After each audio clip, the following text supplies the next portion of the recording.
Hi everyone, in front of me I've got Samsung Galaxy Z Flip4 and let me share with you how to reset up preferences on this device.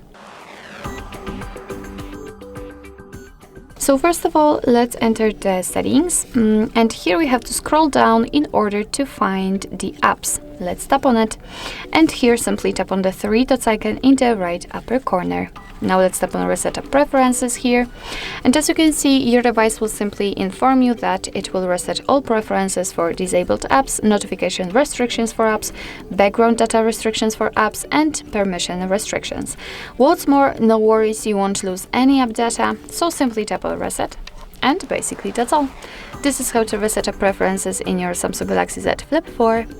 Thank you so much for watching. I hope that this video was helpful, and if it was, please hit the subscribe button and leave the thumbs up.